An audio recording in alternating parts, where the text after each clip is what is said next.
Faire un petit peu non pas parler sur moi, mais pour faire un petit peu de passif, on va dire d'où est-ce qu'on vient. Lisa, elle a une famille où pour la plupart des gens, ils étaient fonctionnaires, donc ils ont toujours travaillé soit pour l'État, soit pour des organismes qui ressemblaient un peu, beaucoup d'instituteurs. Donc il n'y a jamais eu de grands entrepreneurs ou quoi que ce soit. Pour ma part, je viens d'une famille où pour la plupart des gens, tout le monde était plus ou moins employé, tout le monde a fait des super belles carrières, mais en démarrant, ou alors d'ailleurs,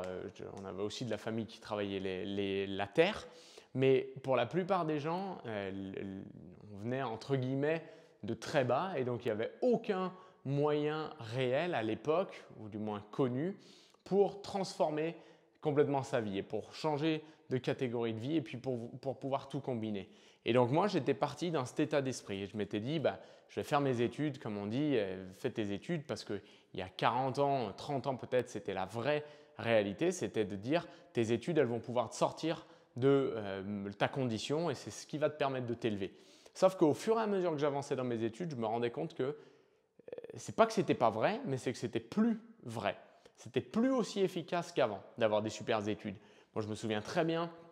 regarder pas les bibliographies, mais au CDI ou à la bibliothèque, il y avait toujours un truc de redirection de carrière, on va dire, c'est pas le bon terme, mais de réorientation scolaire, on va dire, et qui disait en prenant cette voie-là, tu vas pouvoir faire tel ou tel métier, et tel ou tel métier, ça va pouvoir t'apporter tant d'argent. Et à chaque fois, je me disais, mais il n'y a pas beaucoup d'argent, il y a beaucoup de temps, et c'est des niveaux d'études où franchement, ça ne correspond pas à mes compétences parce qu'il faut faire beaucoup de maths et tout. Et je me disais, mince, si à 15 ans, je suis cuit parce que je ne suis pas très bon en maths, je suis quand même un peu foutu. Et donc, je pense que mon esprit s'est préparé à un jour, il va falloir trouver des autres opportunités. Et donc, dans ma tête, malgré tout, le schéma principal, 95%, j'étais focus sur faut que je sois pas trop mauvais à l'école et que je trouve une entreprise dans laquelle je vais pouvoir faire carrière et qui me demande pas trop et qui, quelque part, m'embête pas trop et dans laquelle il y a un bon plan de promotion parce que j'avais beaucoup de personnes de ma famille qui avaient suivi un peu ça. Sauf que je me rendais compte que ça marchait plus non plus parce que la plupart des métiers,